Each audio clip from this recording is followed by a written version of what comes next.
ఇందులో ground floor తర్వాత -3 వరకు ఉన్నాయి. ఇక్కడ మొత్తం 37 మంది వర్క్ చేస్తున్నారు. అందులో నేను ఒకని. నా పని call topping. Just call topping మాత్రమే మీ పని. అసలు మనం సామాన్య ప్రజల కాల్స్ ని అలా టాప్ చేయొచ్చా? అది లీగలా? ఖచ్చితంగా illegal. Now you must be wondering why the government is doing this.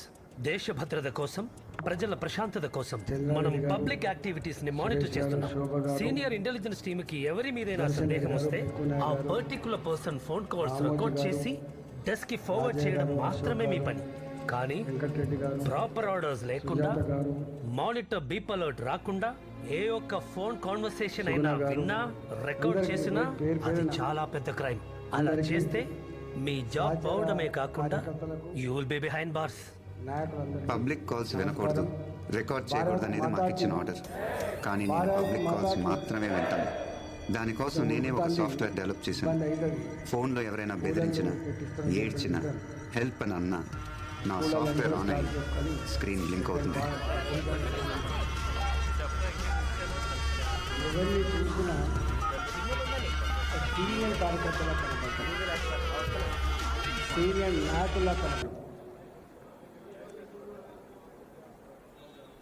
పైన ఉన్నోళ్ళ కంటే కింద ఉన్నోళ్ళు అనేక సంవత్సరాలుగా పార్టీలో కమిట్మెంట్తో పనిచేసే వాళ్ళు ఉన్నారు. కానీ గిల్లగిల్లనే పార్టీల్లో, అనుబంధ సంఘాలలో మన నాయకత్వం వహించాలి తప్ప అంతకంటే పైకి పోయేటువంటి ఆస్కారం తక్కువ. మనం నిన్న డివిజన్ అధ్యక్షులుగా ఉన్న వాళ్ళు రేపు కార్పొరేటర్ కావాలి, రేపు టెంపుల్ చైర్మన్ కావాలి, ఒక మార్కెట్ కమిటీ చైర్మన్ కావాలి, వీళ్ళకెళ్ళి ఒక ఎమ్మెల్యే కావాలి. అంటే ఎట్టెట్లయితే ఖాళీ అవుతుందో అట్లా పైన నిండేటువంటి ఆస్కారం ఉంటాయి.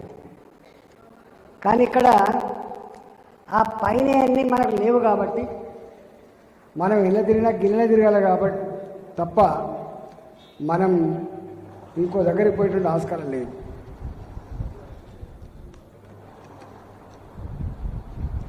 కాబట్టి మనం ఒక పొలిటికల్ పార్టీగా చాలాసార్లు సబ్జెక్ట్ డిస్కస్ చేసినాం. మళ్ళీ కూడా మనం చెప్పుకోవాల్సి అక్కడ ఉన్నది. బెంగాల్ మనకు మంచి ఉదాహరణ. మన పార్టీకి అక్కడ పుడుతుందని, పెరుగుతుందని చెప్పి కళ్ళ కూడా ఊహించలేం మనం. కానీ మన జనసంఘని స్థాపించిన మహనీయుడు మాత్రం శ్యామాప్రసాద్ ముఖర్జీ మాత్రం పుట్టిన గడ్డ బెంగాల్ గడ్డ. ఆ మహనీయుడు దేశానికి ఒక గొప్ప కమిట్మెంట్తో కూడినటువంటి రాజకీయ పార్టీ ఉండాలని చెప్పి స్థాపించిన మహనీయుడు పుట్టిన గడ్డ మీద మనం అధికారంలోకి రావాలంటే 76 సంవత్సరాల నిరీక్షణ తర్వాత వచ్చింది.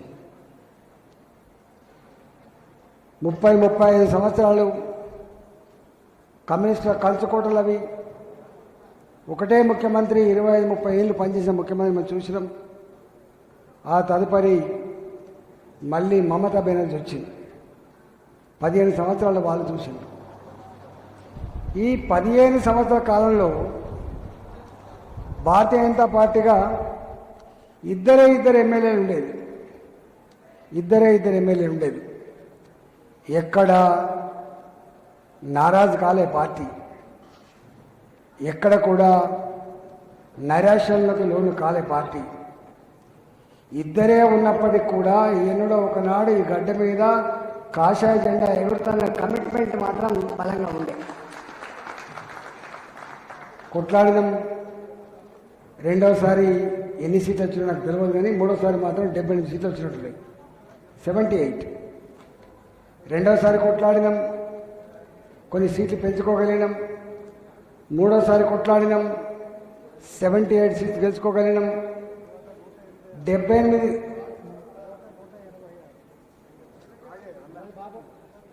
186 రాలే ఎప్పుడు. అట్లా 2 నుంచి మూడోసారికి వచ్చినప్పటికీ 78 సీట్లు వచ్చినాయి. ఆ 78 మందిలో కూడా అనేక మంది మళ్ళీ ఆ పార్టీకి వెళ్ళిపోయింది, వేరే పార్టీకి.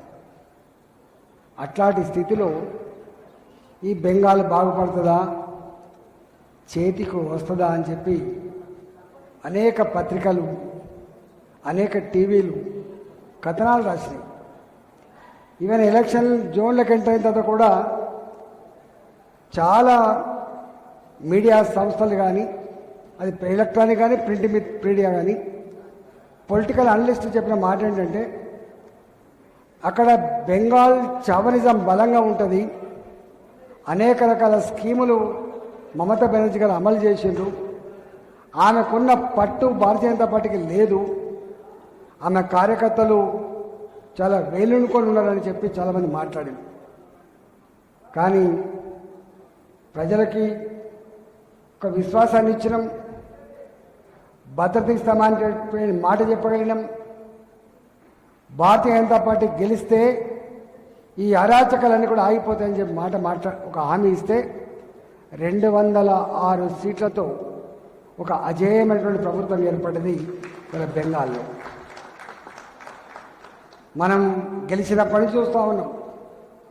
అంతకుముందు బెంగాల్లో సామాన్య ప్రజానికం మీద దాడులు చేసి అనేక మంది మహిళలను చేర్చిన, అనేక కుటుంబాలని చెరబట్టిన, అనేక మంది ఆస్తుల్ని కొల్లగొట్టిన, వాళ్లకు ఎదులేనటువంటి ఆ రాజ్యంలో అలాంటి వాళ్ళని వాళ్ళ ప్రజలు బనీళ్ల మీద ఊరేగింపు తీస్తుంటే, ఇవాళ చెప్పులు మెడకేసి ఊరేగింపు తీస్తుంటే అక్కడి ప్రజానికం ఎంత స్వేచ్ఛ వచ్చినట్టుగా అర్థం కావాలి. అంటే 15 ఏళ్ళ తర్వాత మన ప్రభుత్వం అధికారికి వచ్చిన తర్వాత, అంతకుముందు మన ఎంపీలుగా ఉన్న వాళ్ళు అక్కడికి పోవాలంటే బిక్కు బతికిన, మన ఎమ్మెల్యేలుగా అక్కడ పనిచేయాలంటే కూడా బిక్కు బతికిన, అక్కడ ఎమ్మెల్యే కావచ్చు, ఎంపీ కావచ్చు, మన హోం మంత్రి గారు కావచ్చు, ప్రధానమంత్రి పోయినా కావచ్చు, చివరికి భారత రాజ్యాంగ సంరక్షకురాలు రాష్ట్రపతి పోయినా కూడా ఎట్లా అవమానాలకు గురేమని చూసినాం. కానీ ఇవాళ ప్రజల చేత ఎన్నుకోబడ్డ భారతీయ జనతా పార్టీ ప్రభుత్వం వచ్చిన తర్వాత ఎట్లా తారుమారైంది ఒకసారి చూడండి, ఎట్లా తారుమారైంది చూడండి. అంటే అర్థం ఏంటంటే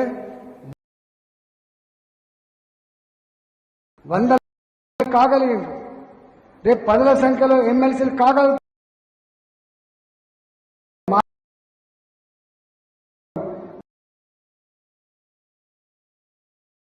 చెప్పండి,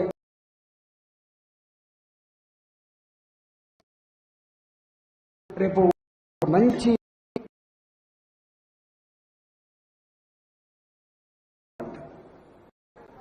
ఈ మాటని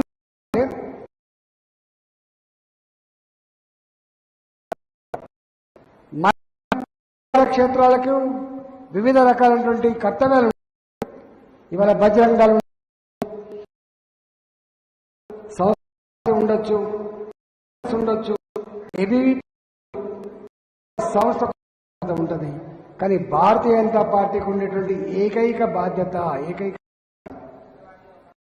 ప్రజల సమస్యల పరిష్కారంలో వారు నాయకత్వం వహించడం, ఒక మంచి నీతివంతమైన ప్రజాస్వామ్యమైన పరిపాలన అందించడమే భారతీయ కర్తవ్యంగా ఉంటున్న విషయం మనం మర్చిపోవద్దు. ఇంతకుముందు రామోజీ చెప్తున్నాడు 188 వచ్చింది, ఇద్దరే పెట్టిన తర్వాత ఆ తదుపరి జనతా పార్టీగా అందరినీ కలుపుకున్నటువంటి పార్టీగా భారతీయ జనతా పార్టీకి ఆవిర్భవించిన తర్వాత ఇద్దరు ఎంపీలు గెలవగలిగినారు. ఒకరేమో అనంకొండ పార్లమెంట్ నుంచి గెలవగలిగిండు, అదేవిధంగా ఒకటి గుజరాత్ నుంచి గెలవగలిగిండు. కానీ ఇద్దరిని గెలిపించుకున్న చరిత్రలో మనం ఉన్నాం. కానీ ఒకటే మనతో పాటు ఉన్న గుజరాత్ ఇలా 30 సంవత్సరాల తర్వాత కూడా భారతీయ జనతా పార్టీ అధికారంలో ఉంది, గుర్తుపెట్టుకోండి. ఇవాళ మనం ఎక్కడ ఉన్నామని చెప్పి ప్రశ్నిస్తూ ఉన్నారు. కాబట్టి ఇవాళ మనకు బూత్ కమిటీలు ఉన్నాయా, శక్తి కేంద్రాలు ఉన్నాయా, లేకపోతే మండల కమిటీలు ఉన్నాయా, డివిజన్ కమిటీలు ఉన్నాయా, మనం ఇంత పిడికల మంది కార్యకర్తలమే కదా అని కొంతమంది మాట్లాడుతూ ఉంటారు. మనం చరిత్ర చూసినాం, బెంగాల్లో మనం అనుకున్నట్టుగా అక్కడ ఏం లేవు ఇవన్నీ.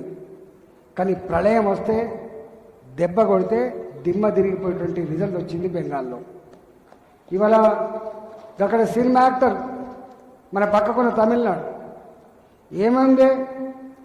ఏముందని చెప్పి పైసలు ఉన్నాయా, బూత్ కమిటీలు ఉన్నాయా, చరిత్ర ఉందా, పెద్ద గ్లామర్ ఉన్న నాయకులు ఉన్నారా, దెబ్బ కొడితే దిమ్మ తిరిగిపోయింది. వీళ్ళ ఆధిపత్యం పోవాలని ప్రజలు కోరుకున్నారు.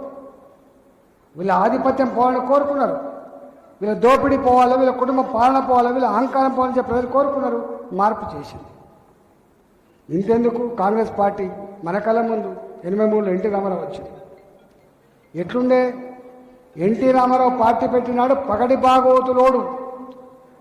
భాగవతులోడు ఓ సినిమా యాక్టరు పార్టీ పెడతాడట, గెలుస్తాడట అని చెప్పి ఎరళి చేసింది. ఆనాడు ఆయన బస్సు యాత్ర చేసుకుంటా, ఎక్కడికక్కడ స్నానాలు చేసుకుంటా ప్రజల్ని కదిలిస్తూ ఉంటే వేళ్ళూను కోల్పోయిన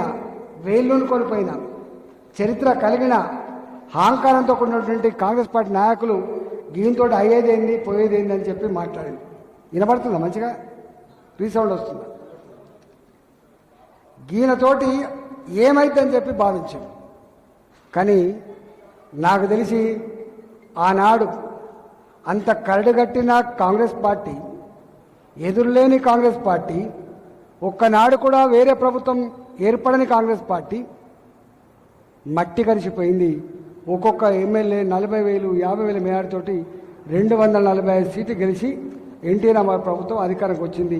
ఎక్కడా కమిటీలు లేవు, ఎక్కడా కార్యకర్తలు లేరు. అంటే దీన్ని బట్టి మనకు అర్థం కావాల్సింది ఏంటంటే, మనం కార్యకర్తలుగా నాయకులుగా బలంగా ఉన్నప్పటికీ కూడా ఆ వాతావరణ కల్పన కనుక లేకపోతే ప్రజల ఆశీర్వాదం దొరకదు అనేటువంటిది మనకు చరిత్ర నేర్పిన సత్యం. అది అందువల్ల మనం మనకి ఇంకా ఇక్కడే ఉన్నాం, ఇప్పుడు 4 కౌన్సిలర్కి వెళ్తాం, రేపు 20 కౌన్సిలర్కి వెళ్తాం, రేపు 40 కౌన్సిలర్కి వెళ్తాం. గట్లా ఉండదు. ఈసారి డైరెక్ట్గా 83లో ఏ తీర్పు వచ్చిందో అట్లాంటి తీర్పు ఇక్కడ వచ్చే ఆస్కారం ఉంది. తమిళనాడులో ఏ తీర్పు వచ్చిందో అట్లాంటి తీర్పు ఇక్కడ వచ్చే ఆస్కారం ఉంది. బెంగాల్లో ఏ తీర్పు ప్రజలు ఇచ్చిందో అట్లాంటి తీర్పు తెలంగాణలో కూడా ఇవ్వడానికి ప్రజలు సిద్ధంగా ఉన్నారు. దానికి నాయకత్వం వహించాల్సిన బాధ్యత మనకు. అందువల్ల భారతీయ జనతా పార్టీ కార్యకర్తలుగా మనం పెద్దగా ఇప్పుడు ఏదో చేయాల్సి అక్కర్లేదు, ఏదో శోధించాల్సి అక్కర్లేదు, రోడ్ మ్యాప్ చేయాల్సి అక్కర్లేదు.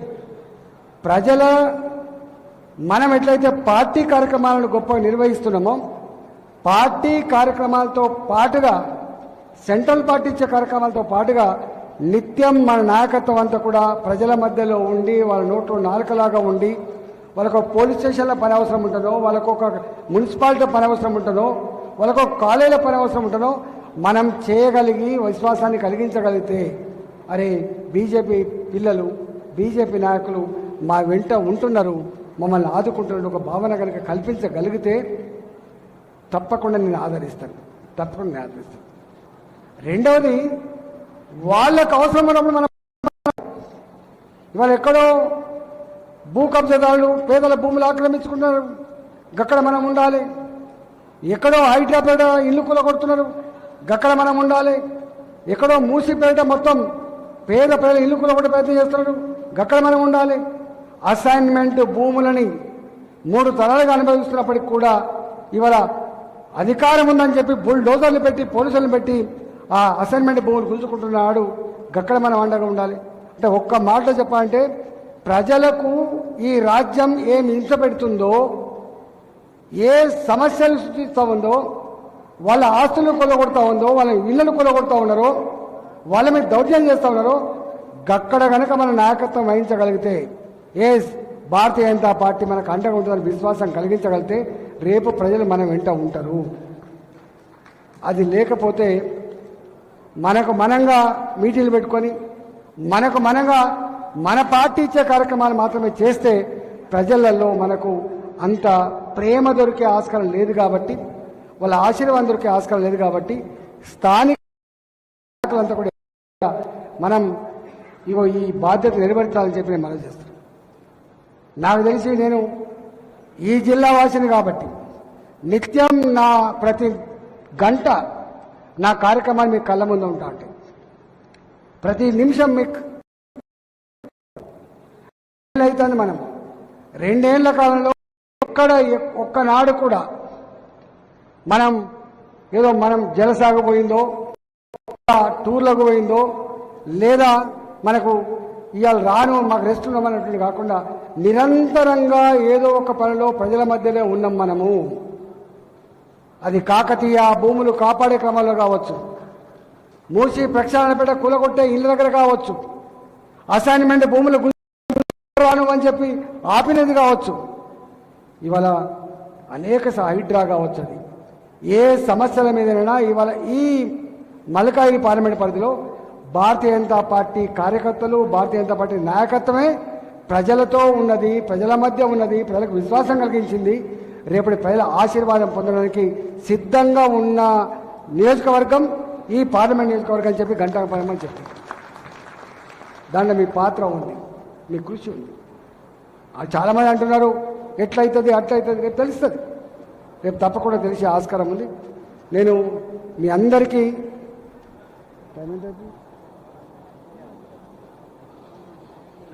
నాకు కూడా ఒక పని ఉన్నది. నేను ఒకటే విజ్ఞప్తి చేయదలుచుకున్నా, మీకు అన్ని క్లాసులు ఉంటాయి, కొంచెం లేట్గా స్టార్ట్ అయింది కాబట్టి అగ్గో జీతగాడు యజమానికి ఎప్పుడు న్యాయం చేయడు. ఎఫిషియెంట్ జీతగాడు, ఎఫిషియెంట్ ఉద్యోగం ఉంటే ఆ సంస్థ బాగా నడుస్తుంది. ఇక్కడ మనం కూడా బూత్ కమిటీ నుంచి మొదలుపెట్టి డివిజన్ కమిటీ వరకు, లేదా గ్రామ కమిటీ నుంచి బూత్ కమిటీ నుంచి మొదలుపెట్టి మండల కమిటీల వరకు ఎఫిషియెంట్ ఉన్న లీడర్ కనుక మనకు ఉంటే పార్టీ ఎఫెక్ట్గా పనిచేసే ఆస్కారం ఉంటుంది. కేవలం మనం నాకు దగ్గర ఉన్నాడు, నాతో ఉన్నాడు అని చెప్పి మనం ఇచ్చినామనుకో అది నడవదు. రెండోది, ఎప్పుడు కూడా గురువుకు శిష్యునికి ఎట్లా సంబంధం ఉండదో కార్యకర్తకు నాయకుడు కూడా అట్లే సంబంధం ఉండాలి. విక్రమరెడ్డి శిష్యుడు ఒక ఆయన బూత్ కమిటీలో ఎదిగిండు, ఆయన ఎదుగుతున్నప్పుడు విక్రమరెడ్డి గర్వపడాలి. విక్రమరెడ్డి శిష్యుడు ఒక ఆయన డివిజన్ అధ్యక్షుడు అయిండు, ఆయన ఎదిగితే గర్వపడాలి. అగో ఈయన నాకంటే పైకి పోతున్నాడు, నాకంటే పైన కూర్చుంటున్నాడు అనే భావన కనుక వస్తే ఈ పార్టీ ఎదిగే ఆస్కారం అయితే లేదు. గుర్తుపెట్టుకో, మనం ఎదుగుతూ ఉంటే, మనం కొడుకులు ఎదుగుతూ ఉంటే తండ్రి ఎట్లా గర్వపడతాడో, బయట నీకేందా మంచి ఎదిగిన కొడుకులున్నారు, బ్రహ్మాండంగా నీకు నడుస్తూ ఉంది, నువ్వు ఎక్కడ కూర్చున్నా నువ్వు దొరవే అని చెప్పేది అంటారు. పార్టీలో కూడా ఇవాళ ఎక్కడికక్కడ కనుక గొప్ప లీడర్షిప్ కనుక ఉంటే మనకు కాళ్ళ మీద కాలేసుకుంటే పని నడిచే ఆస్కారం ఉంటుంది. లేకపోతే దాండలు కట్టడానికి సీనే పోవాలి, చెప్పడానికి బాలైన సీనికే పోవాలి, రేపు అవసరమైతే ఇంటింటికి సీన తిరగాలి, సాధ్యమైందా?